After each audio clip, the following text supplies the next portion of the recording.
Hey, welcome to the Team Superdad podcast. It's Johnny Jensen here, founder and creator of Team Superdad. It's great to have you here with us. And as always, when we do the lives, we have an excellent guest with us, a dad. Most of them are, not always are a dad. But in a minute, I'm going to introduce you to Dan Reed, who you might have seen on LinkedIn as the career dad. If you're watching, please share around. You can actually comment through the power of StreamYard. Most of the channels will allow that comment to come up on the screen, and I'll be able to answer that question, to bring you in, to have you be part of the conversation.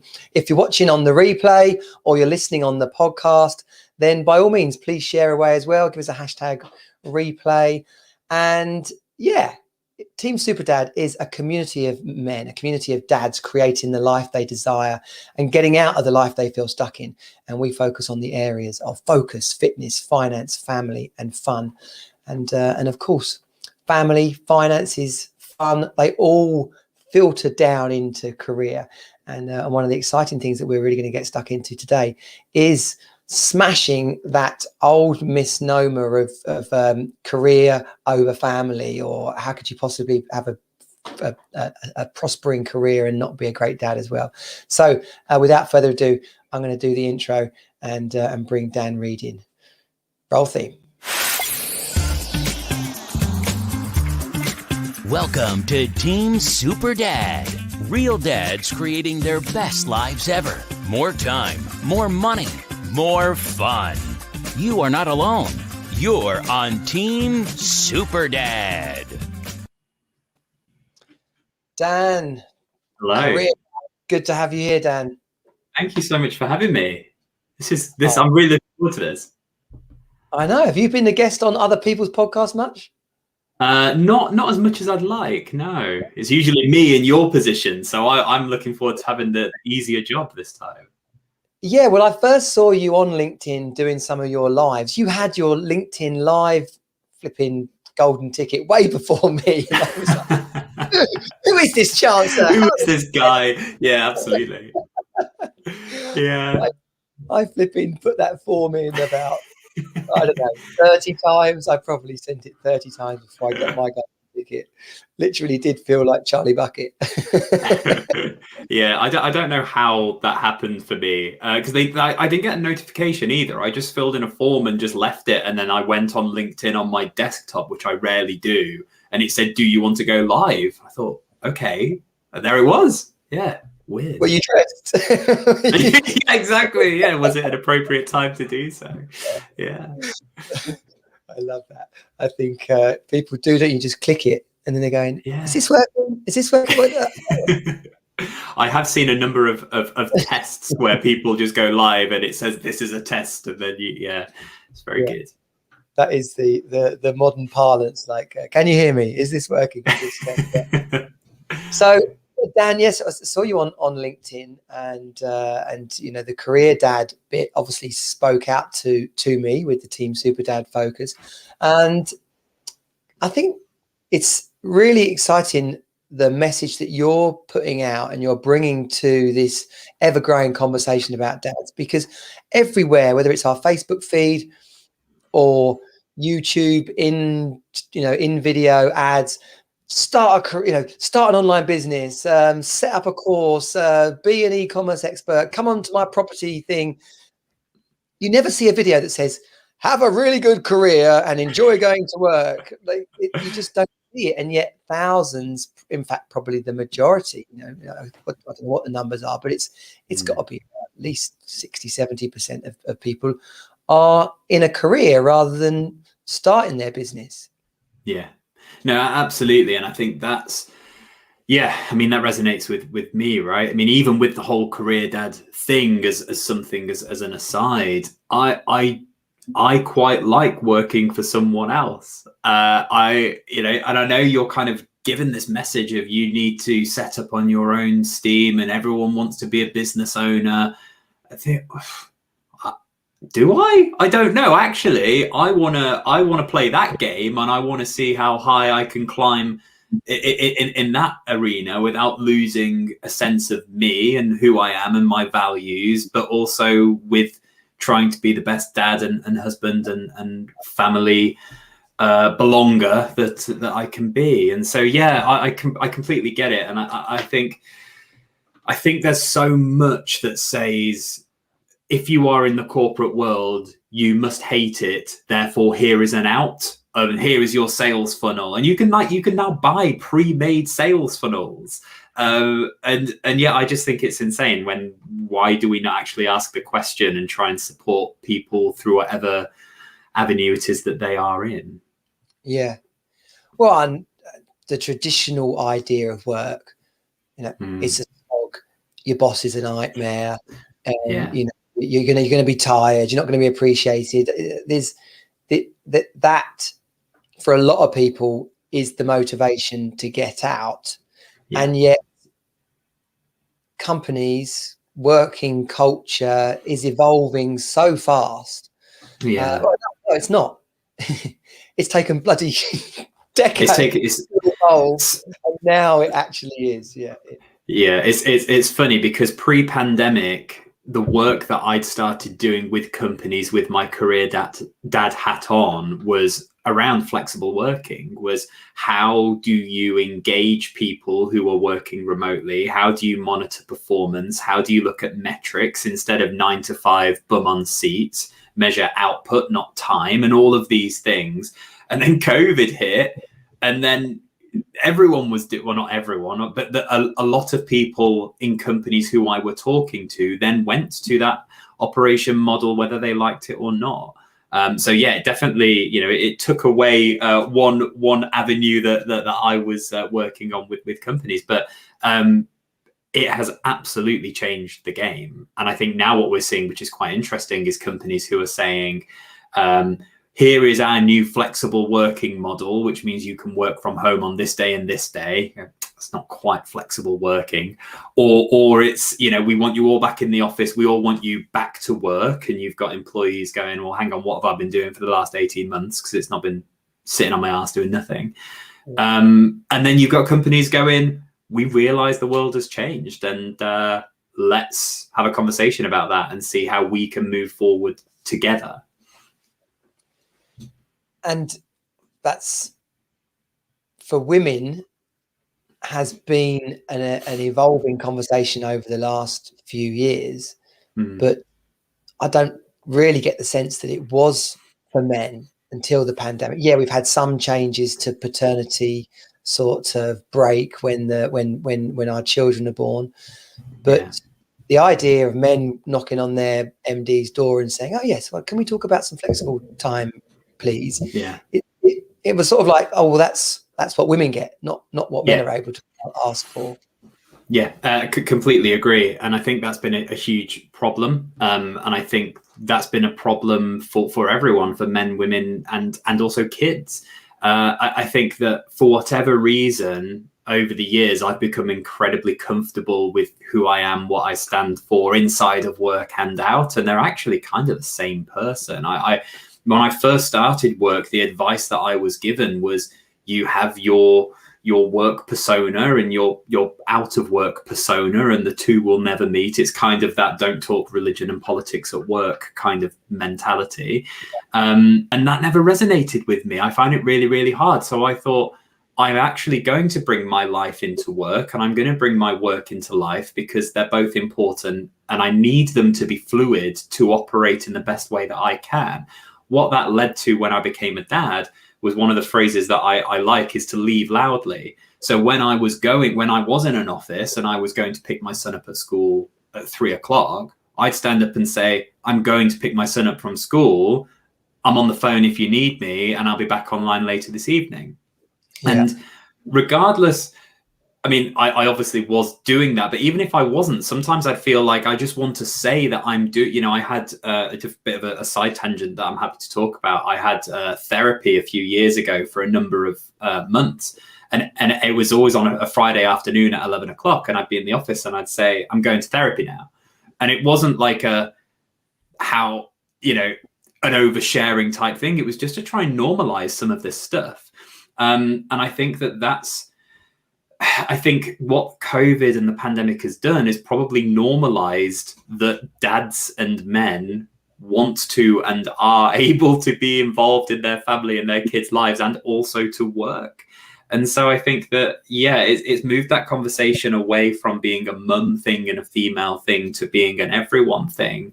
I think the thing that I'd like to move it on from again is it being a parent thing. You know, if I was in my early 20s and I wanted to go to the gym before work and the gym was quiet at 9 and I wanted to get in at 11 and then stay till 8 or whatever, then let's do that. Let's just move away from this conception of, you know, 9 to 5 being a thing, when actually company profit and loss measurement and KPIs, they all measure output. They all measure something happening, and that's never related to a 9 to 5. It's never related to a physical time at a physical place.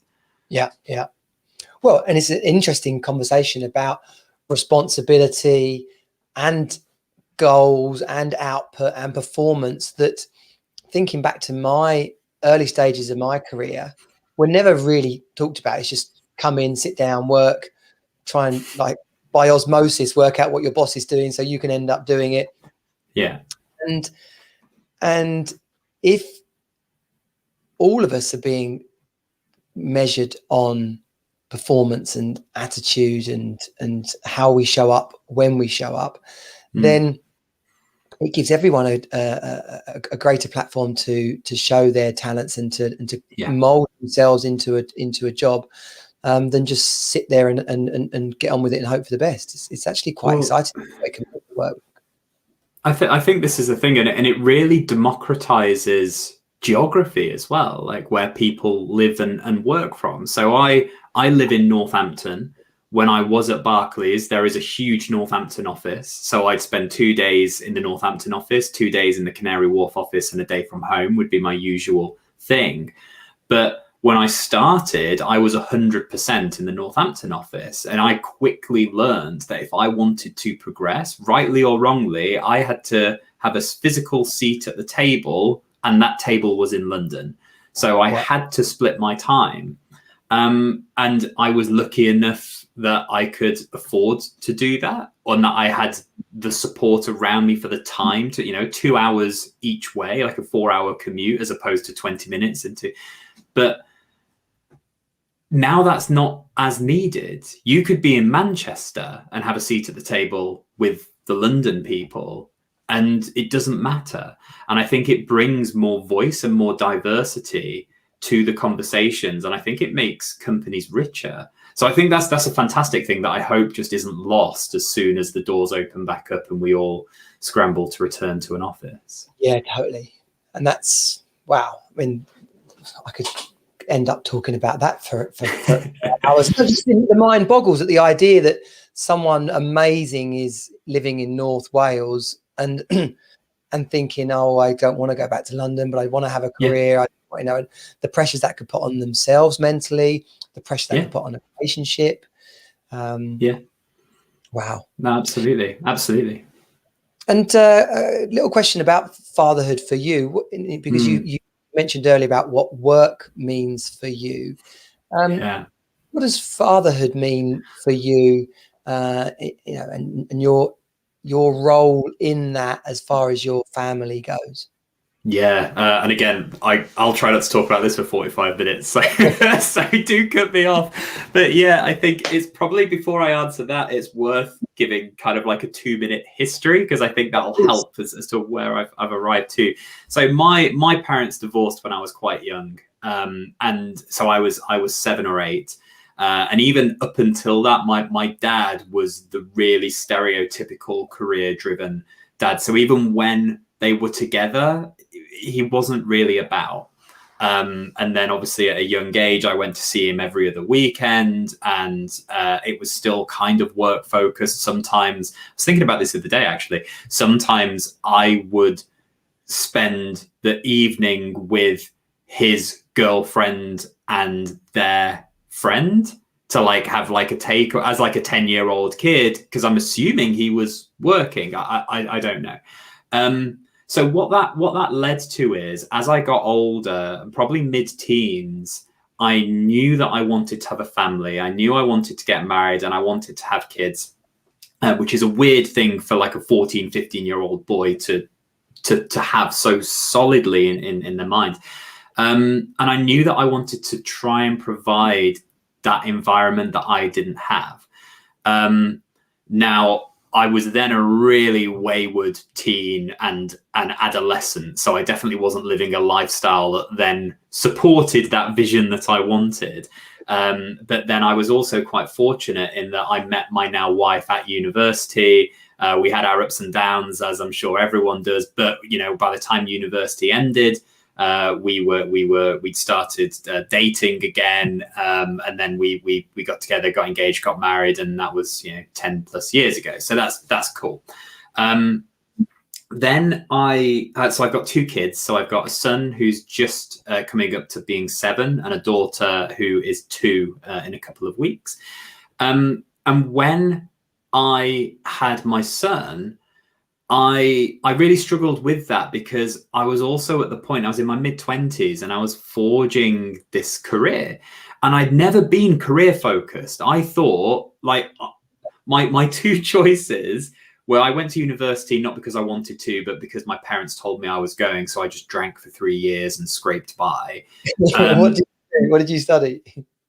English and American. So again, I wanted to go into sales, right? I wanted to leave sixth form at 18 and go into sales, and that was going to be me.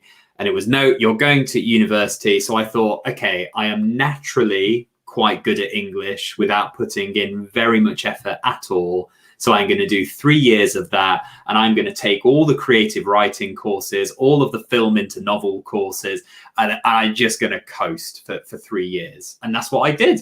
And I got a 2-2. I did the bare, and also the English degree had, I think, 6 hours a week of contact time, which meant that the rest of the week was just my own. So that was fab. So then my university career story journey is almost identical.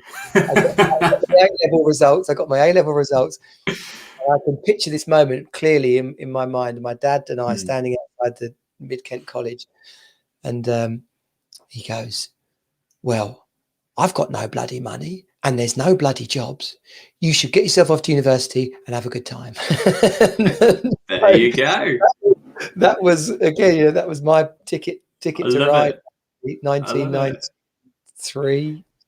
Wow. So yeah, I mean, so then I came out the other side, and thankfully then got so it was, do I work in retail as like a sales assistant, and basically just continue getting drunk and partying and just having enough to pay some rent in a 1-bedroom flat somewhere? Is that my life? Or do I do something else? And it really could have gone either way. And then I did then think, I'll get a proper job. And I went back to university after having a year of kind of office experience, and did a master's, applied the work ethic to that, got a first, and thought, actually, I am capable if I apply. So then I applied in the workspace and started getting promoted in kind of the corporate career at the same time that my son came along. And I really struggled, because I selfishly wanted to keep pushing my career forward. But what that meant was more time in London, some international travel, going for drinks with my bosses after work to hear about the new projects and to build those relationships. And then I found that I was spending less time with my family, that my wife was kind of becoming a bit of a weekday single mum, because I was out the house at 6 a.m. and sometimes getting back at 8 p.m. And it was hard, because I was choosing to be an absent father because I was pushing my career forward. And what that led to was a huge amount of guilt and anxiety, and being about to leave, trying to leave the office at 4 o'clock so I could get an earlier train home, and then missing the train and feeling panic. Like stress. It's real stress. And having a friend then say, "Hey, Dan, I've not seen you for like 3 weeks. Do you want to go for a drink at the weekend?" And I'm like, I can't even bring this up with my wife, because that's selfish me time. And so that I really struggled with that. And then that leads on to kind of the therapy stuff that then helps me through the other side of that. But off of the back of that, that's kind of where Career Dad came about, because I wanted to have a career selfishly, but I also wanted to be present for my family.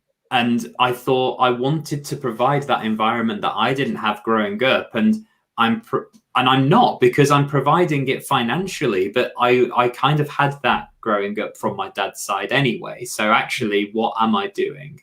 And it was really, really hard. So yeah, it was a struggle. And I talk about this thing called the guilt wheel, which I think kind of resonates with me, and it might resonate with you in terms of, I am man, I need to provide. So by provision, I equate that to financial stability, which means I'm going to work really hard and get that financial stability. And then my wife or partner who says, I never see you, and why are you, why are you not about? And I'm thinking, but I'm doing this for you. I'm doing this for us. And so then I start to feel a bit of resentment of, well, I'm busting my gut here to make sure we're financially stable, and you're telling me that I'm not about enough. What do you want? And so obviously I don't have that conversation. I just internalize it. And I think, well, actually, I'm feeling like a bit of a failure at this side of my life, but I'm getting promoted and I'm doing really well at this side of my life. So let's double down on this, work harder, get more money. And it just becomes, a self-fulfilling prophecy. And where I'd got to in that stage of the life cycle, thankfully, the same friend who said, I never really see you, he called me out on it. And he said, how much provision do you need? And I was thinking, yeah, that's who am I doing this for anyway? And when I realized that I was doing it for us as a family, but I was also selfishly doing it for me, it almost broke this image in my head. And I thought, I can't say to my wife, I'm going for a beer with the boss after work, but I'm doing it for you. And then realizing that actually I enjoy work. I enjoy all of those things.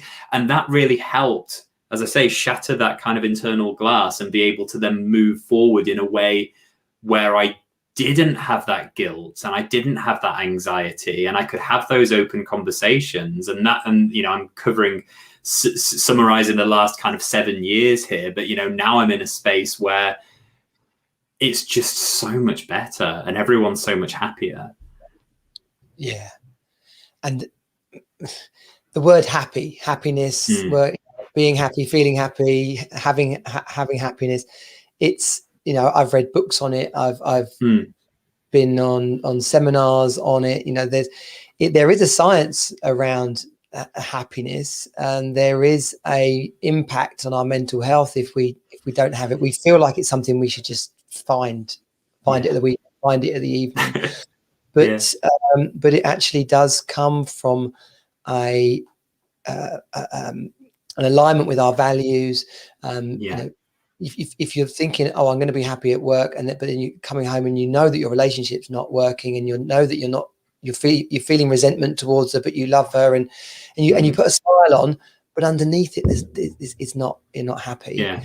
Then it eats away, like a lack of it eats away at our mental health. Then that's going to impact on performance. It's quickly a vicious circle, which I see so many dads then try to then cover that up with spending money, going out, drinking, partying, having a holiday, buying a new car. Like it's if you wrote all these things down, it's a mess. It's like a complicated mess. And what I took from what you just said was actually the other version of that is, if I had none of this, where would we be? What would we be like? Oh, I'd be happy. I'd have my wife, my kid. How much money do we actually need? What if we lost all of this, would we be okay? Yeah. And would we be together? Yeah. And that's when it comes down to what's important. Yeah. And what's really interesting about that is I caught up with my first job after university. I caught up with someone I used to work with there, who I kind of saw as a bit of a mentor, and I haven't seen him in 10 plus years. And we had a beer the other night. And we were talking about this, and he says, you know, the thing is, you always, no matter what you earn, you always spend up to what you earn, and that's why you see people who, you know, have very good salaries and very good incomes, but you know, they kind of live off credit. And I said, I don't kind of want to proclaim to be the exception to the rule, but one of the things that I did very early on is, there was a point in time where I was earning not enough to just cover rent and stuff. And it was hard. You'd get to the end of the month and you'd have £6 in your account. And that was for clothes or whatever it was. And I think it's really hard to then hear the message, do what you love and the money will follow, when you're thinking, I can't afford a bus into town. But then there gets to a tipping point where you earn enough not to, you know, go on lavish holiday, but you earn enough where you're not worrying about your bank balance at the end of every month. And you're not, you know, you don't have a new car and you don't have all these things, but you have what you need, and you earn it. And for me, that was around having a salary of around 35 grand. Around that point, we were good. And I've kind of lived as if we haven't ever really gone above that. So no matter what salary I've earned over the last few years, I take it to the point where I have this almost take-home mentality of like £2,400 or whatever it is. And anything above that, I just put it away. I don't need it. And so that's then meant that when we've come to want to move house and we've got a bigger deposit, so then we can pay not as much of a mortgage and all of these things. But it's also helped with that mentality of, do I need this thing? Because actually, do I actually want to get the new iPhone? Any better than mine, or can I keep what I've got? And yes, if we want to go on holiday, do we want to go on this £15,000 holiday, or do we want to go on this £4,000 holiday? And I think that kind of mentality has really helped not to just overstretch and be like, because I've got a really addictive personality, and I really enjoy the chase more than arriving at the destination with everything. And that's why pre my marriage, a lot of relationships didn't work. I moved jobs a lot.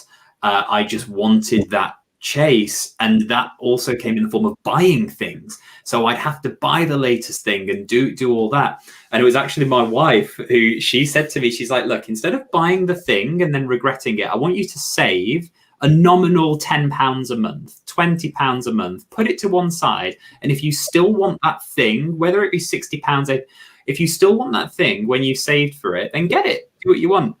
That was a game changer. Because, you know, I'd save up a few £100 that would take me about a year, despite, you know, I got this disposable income, but no, that's not for that. I'm going to save this few £100. Do I want to buy that Xbox that's going to sit there and I'm not going to play it? I don't think I do. And just that change in mentality then really helped applying to relationships and work. And I think that was probably one of the biggest things that has impacted. Yeah. Wow. That is just not taught. And I've read it in books, you know, whether it's the Philistine Prophecy or Rich Dad, Poor Dad, or any other books on sort of personal finance and wealth creation. Even Darren Hardy's Compound Leverage book. It's about those incremental steps or the incremental money that you save and what that builds up to. But it's a completely different mind shift than what we're taught by marketing messages and bank accounts and credit cards. Absolutely. And given the industry I've come from, right? I've just spent 8 years in financial services, which is, you know, how can we help you live your dream of tomorrow today? So that ethos, and this is an important message for dads, is that there is a level of responsibility here. I talk about taking control of your life, and I've come across or I've received some flack from that around people love to grab hold of the toxic masculinity flipping flag. And I'm saying, I don't mean control, like coercive control over everything. I'm talking about a strength of purpose and a clarity of vision where you can take steps and actions to boldly lead. Now, does that mean that the woman can't do that? Well, maybe 100 years ago, but not today, right? So when your wife said to you, because she is maybe, and I'm just putting this out there as a label, but it occurs like she was the one that was more financially careful or astute, And so she's leading you in that regard. Yeah. You're comfortable enough in your masculinity to take that on and learn from it, and still go out and lead your family. You're making changes in your work which are based on your values and your confidence and commitment around things, which, if we're not in control of these things, like money's just flying out the window, and we're working late and we're feeling guilty, and we're not talking to our boss, and we're not talking to our wife, and we're not seeing our friends, and we're feeling more guilty, it just shuts down, compared to taking steps to take control, having the confidence of a bank account that's got an emergency fund in, having things that you've bought that you knew were worth it. I mean, I see in the background of the picture, podcast listeners won't hear this, but you've got a Peloton jumper on and a Peloton bike. I do. That's not a small financial commitment, but it is a commitment to your health and fitness. It's a commitment to your relationship. And whilst that seems like a very loose link from those two subjects, it is about taking control, deciding what's worth it, and creating it so that it fits this life that you've painted a picture for. Yeah. And it's so funny. There's so many things that you've mentioned there that I could go down on little avenues on. But even starting with my wife, that she's always been more sensible with kind of everything. I'm a very heart on my sleeve, say it as it is, just want to, very open book. And that is how I have lived, with money, with emotion, with everything. And she's not reserved in kind of like the traditional kind of English sense, but she's more, she takes stock of what's going on, and then will, address something once she's got more. She's her degree was in law, right? So she's that's her trade, and that's how she kind of operates. And it's interesting because she has instilled even just different ethics into me, just even little things like, if I would have found a $5 on the floor, that's floor money, that's mine. That is mine. And that's not how she lives. She's like, well, that's not yours. So you need to either give it to a charity, or you need to, I go and buy £5 scratch cards. Like, that's mine. That's, the universe rewarding me.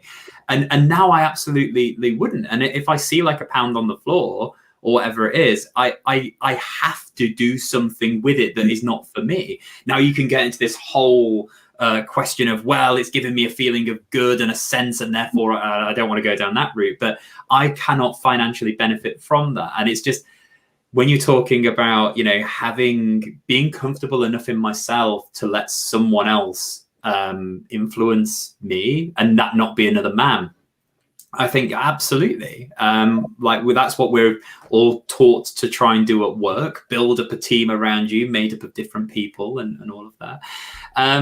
So that's quite interesting. And I think when you're talking around that financial security, and, yes, I've got Peloton in the background, I look like a brand ambassador. But I think whether it's money flying out the door and not having control of that, the thing that I found the hardest to control or to justify control of was time for me. How do I make time for me when I'm spending so much of my time doing work and so much out of work time still doing work? I stopped going to the gym because I couldn't justify the travel time there and back. So therefore I stopped exercising. And that gets to a really dangerous place. And so for me, it was actually getting to a place where realizing I'm the bottom of this totem pole and there are chips and cracks. And if I don't focus on that, I can't be the best support for this totem pole that is my family. And that has been a game changer. I play golf nearly every weekend, and people say to me, Dan, you have 2 kids. How are you out playing golf every weekend? That's my time. And I've had to have conversations with my son, particularly when he was a little bit younger. He'd be crying at the door saying, you're always playing golf. You never have time for me, blah, blah. And I have to not react to that and say 2 things. We've just played Minecraft for 2 hours, so you can't say that I don't have time for you. But also this, I love you. I also love this. And I want him to either subconsciously or consciously see that I am doing something that I love that actually doesn't hurt him, because I want him to do the same. I don't want him to feel he has to do things as he grows up to please other people. And now he's a little bit older, that's manifested, he will do things that he wants to do. And I'll say, oh, your nan's on the phone, will you say hello? Sometimes he'll say no. And I'll have to go, that's okay, because I can force him to do it, but then I'm no better than telling him to do the opposite of what I'm trying to teach. So I know that's a real roundabout, but I just, the point was just we need to, as dads, as men, to get more comfortable with looking after ourselves and making purposeful time for ourselves and not be ashamed of that. Absolutely. I've made I've changed the name of it because for SEO and for people searching it stuff, better. But it's called the Work-Life Balance Calculator. Okay. But it started just as the balance versus burnout calculator, which is much more realistic of what it is, because I don't like the work-life balance and kind of semantics, but I like to say you need life balance. Yeah. And inside of life is work, is relationship, absolutely. is you. So the balance versus burnout calculator, and you put in there just the time that you spend doing everything. It's not flipping rocket science. It's not like I've discovered the meaning of life. And then there's a total number of hours during the week. And then at the bottom, and people can get hold of this. If they go to teamsuperdad.com/group, you'll come into the Team Superdad world and you can get all these resources. But it's inside of family and you time. The magic number is it needs to be 25%. So that 25% of your week is spent on yourself and your family. And then that split between yourself and your family and yourself, family and friends is vital, because if it's all like, oh, well, I've only got this amount of time, I've got to give it to the kids and I've got to give it to her. And exactly like you were saying, if you're not fit, if you haven't sat down and read, or you haven't done a meditation, you haven't journaled, like whatever the you time is, done the gardening, whatever the you time is for you, you end up literally pissed off, resentful, Exactly. Which is aka burnt out.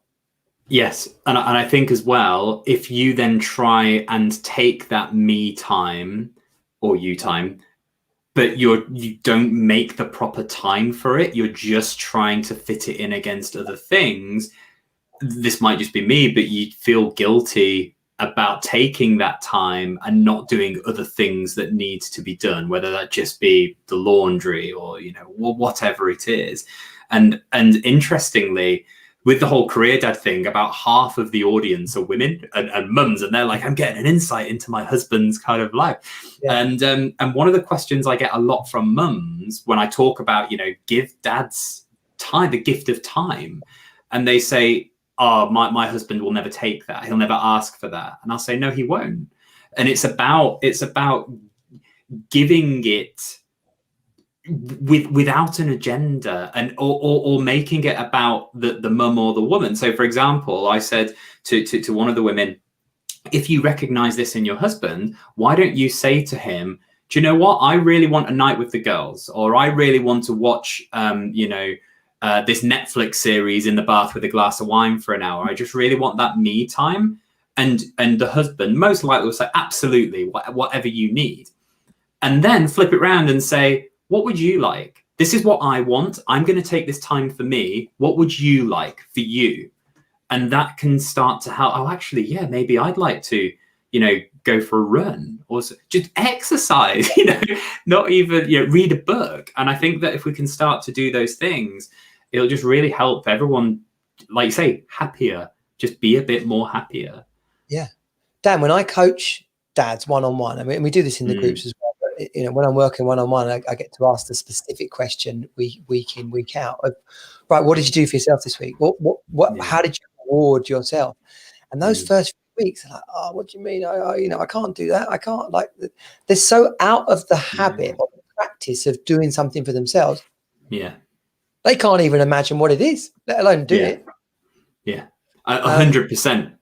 And that's why I've got that bike behind me, because I was like, well, actually, I've got a gym membership. It takes me 20 minutes to get there. Then I've got to get changed. Then I've got to shower there. You know, I've got an hour of dead time before actually doing anything.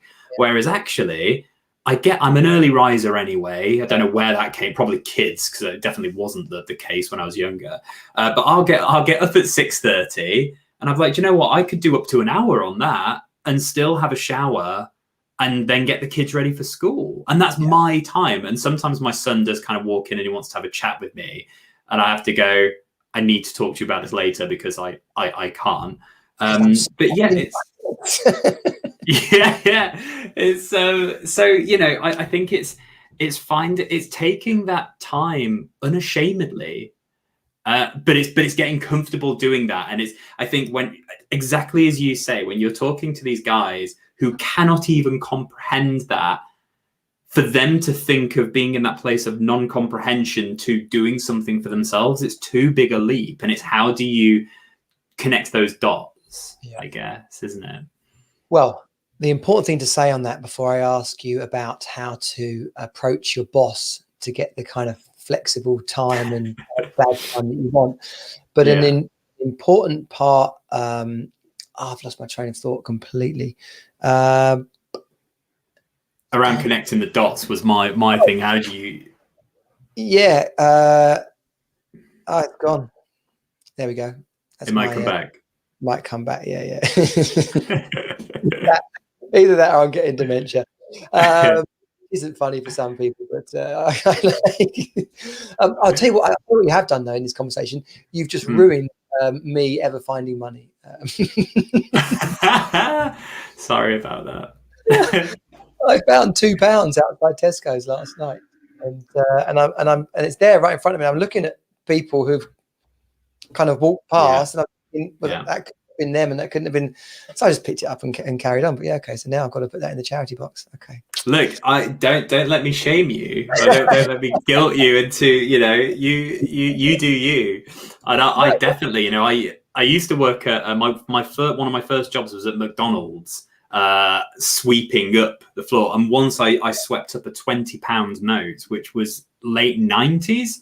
I kept that. That was not, you know, so this isn't something that is deep rooted within. I've definitely learnt or been taught, should I say, over the years. The point has come back. So around connecting the dots, you know, dads that go to the pub too much, whatever too much might look like, or play golf too much, their uncomfortableness in being okay with doing it is that they already know they're doing it too much, or they know that they're not giving their wife the time that she deserves, or they're not doing putting the washing out or helping out, or we on the wrap up, which is the other podcast, with the Friday or the Monday now, is the episode we do inside the Team Super Dad podcast called the wrap up, is where with Glenn and I, and we literally wrap up our week. You might want to come on one week, one of the other. We just talk crap at each other, take the piss, topicals, and yeah, it's like, dads, if you're not ironing your shirts, then we've got to talk.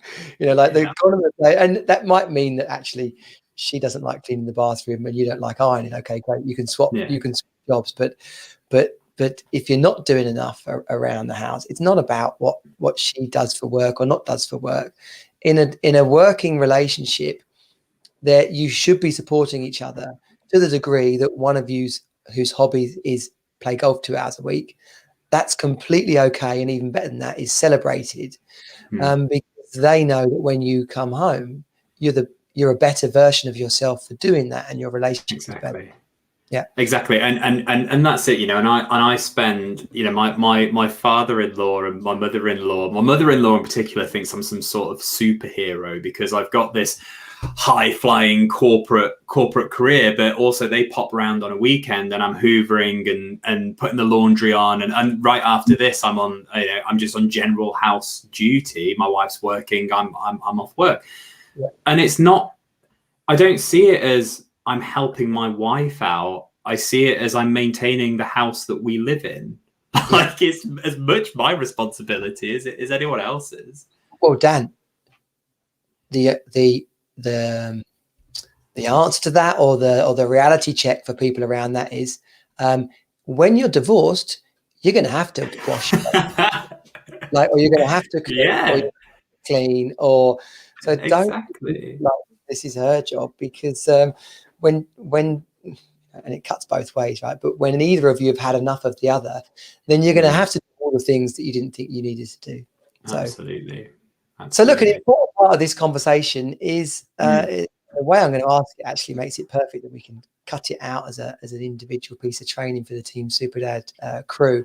But it's around approach, because we've talked very much about being a dad, having a structure at home that puts this clear on the values that you want, but then taking that to your boss. And Yeah. some people are going to think, if I go and ask for this and no one else does, then they're going to think I'm the weakest link. Or what if I go and it's a really uncomfortable conversation and they say no? Like there's a whole load of possible answers, and maybe only one like that they're going to say yes. So I can imagine a lot of men and women asking for flexible time, I guess.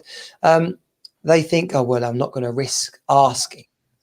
So we know that in the world we live in today, that is definitely worth that risk.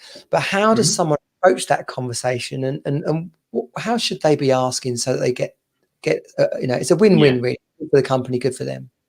Absolutely. So a couple of things. I think firstly, if you're asking for a flexible working request, there's generally two ways of doing that within organizations. There's a very formalized route, which is a change to contract, and then there's an informal route. And I think it's worth figuring out, do you want to formally change your contract to a 4-day working week or to compressed hours or whatever it is?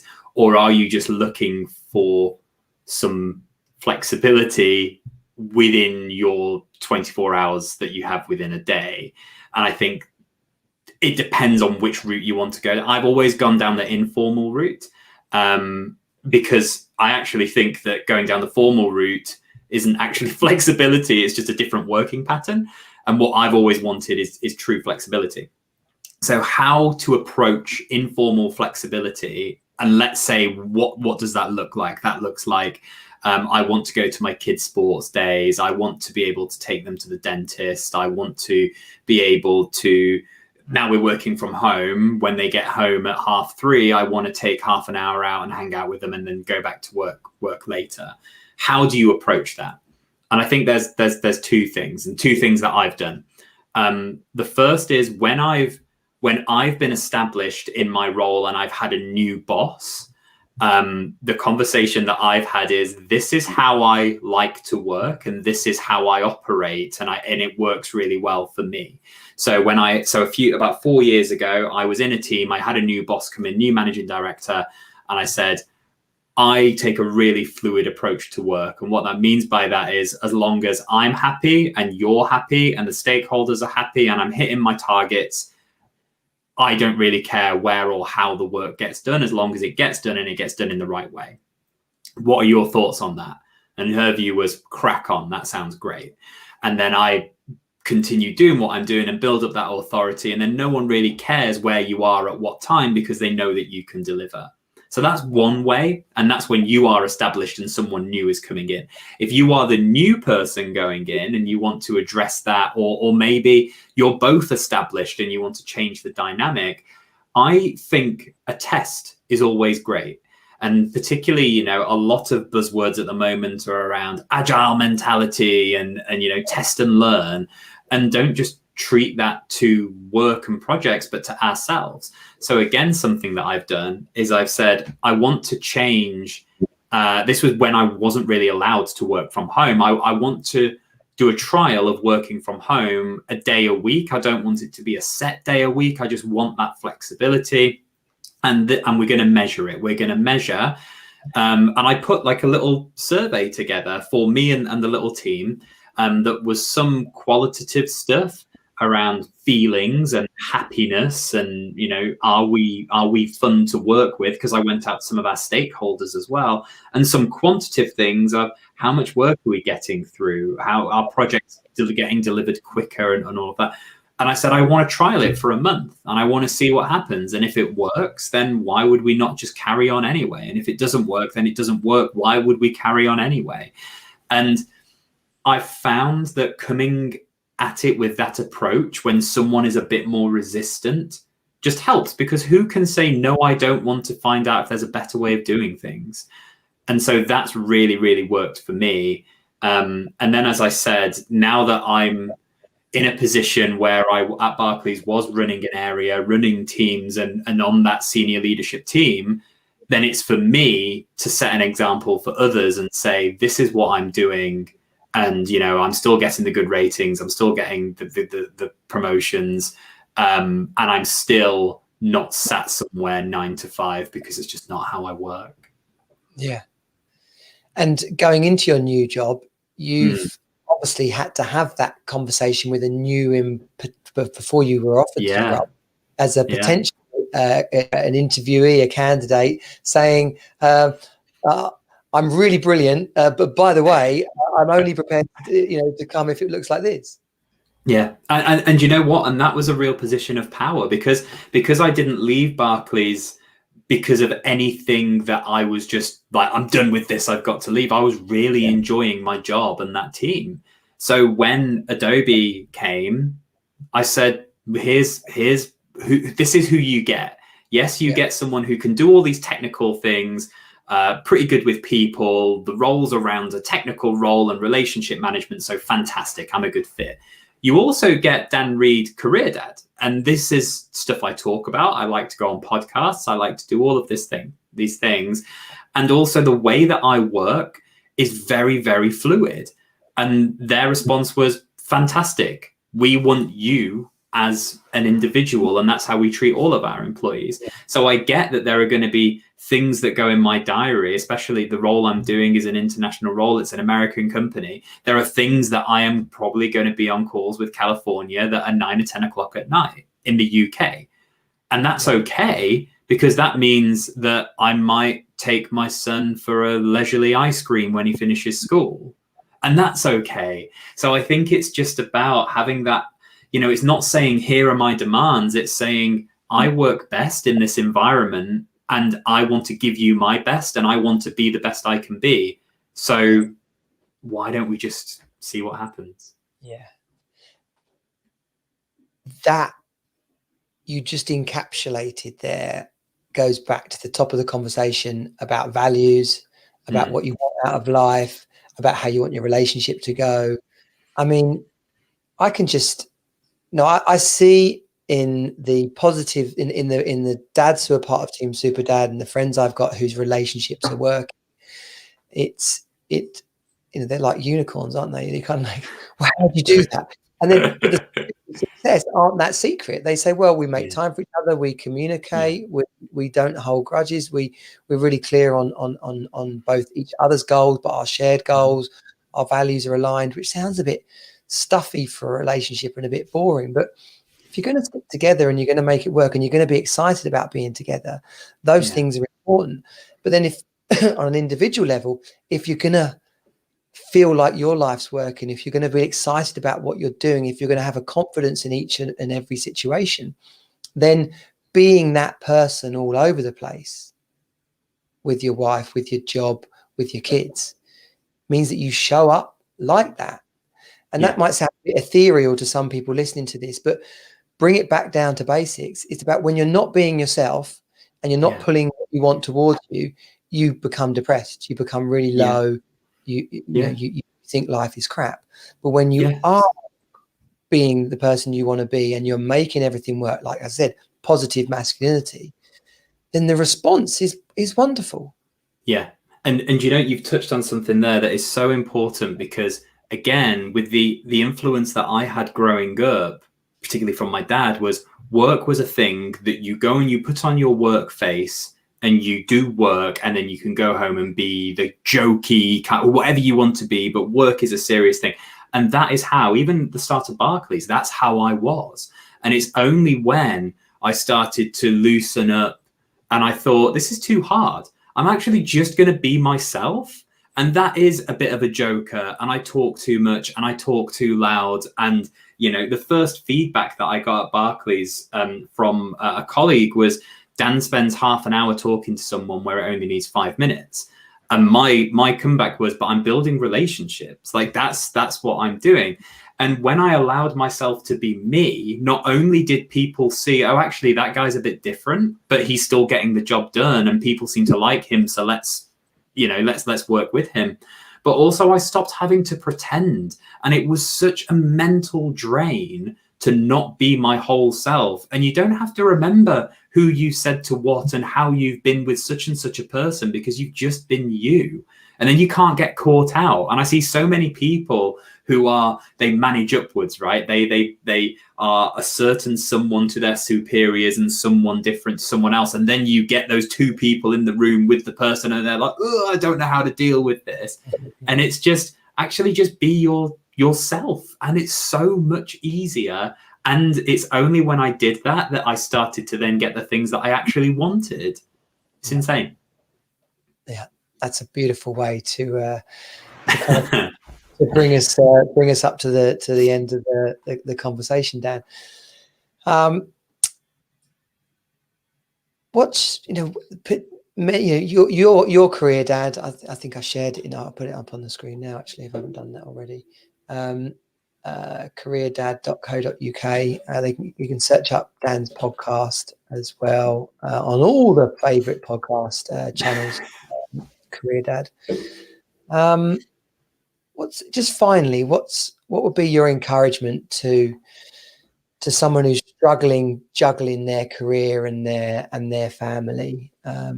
It's a silly question perhaps, but what is there something you say regularly on your podcast that's encouragement to people? Yeah, I think I'm a huge fan of internal validation over external validation. And what I mean by that is there's a number of people I talk to who say, I don't think I've got the right work-life balance. And when you dig into it, it's actually they're happy and their family's happy, but their sister's friends, boyfriend thinks that they work too much. And the first thing is actually, is there a problem? Or are you just hearing a societal expectation that you're internalizing as a problem? Is the first thing. If there actually is a problem and you think that you're just not happy with whatever the setup is, I just say talk about it. Just figure out why that is and talk about it either with your friends or with your partner or with me or with you, or just talk about what you feel the problem is and where you think it's going wrong. And you'll either come to realize that it isn't and you'll become happier with that, or you'll be able to pinpoint pretty quickly as to what the problem is. The hard bit is, do you want to do something about it? And that's where I'd say it comes down to, if there's one hard thing and another hard thing, it's just picking which hard you want. Yeah, absolutely. And going with the flow, roll with the punches. Yeah, absolutely. At the end of the day, it's more painful to do nothing than it is to take a risk and do something. Absolutely. Yeah. Awesome. Well, Dan, thanks so much for coming on and spending this time and sharing your wisdom. Podcast listeners, be sure to subscribe to the Team Superdad podcast so you never miss out. We'll be back on the weekend with the wrap up, which is, like I said, Glenn and I's car crash through matters and through the week that was. And actually, I've got some great guests lined up for the podcast who you'll see on upcoming shows. If you're watching live or on the replay, then by all means, please give us a hashtag live or replay and be sure to share this live stream. Thank you. Dan, thank you. All the best, sir. Thank you. Thanks so much for having me. I've loved it. Good stuff. Let me play the outro and I'll see you on the other side. This has been Team Superdad. Find us at teamsuperdad.com. Join the program and create the best life ever for you and your children. You are not alone. You're on Team Superdad.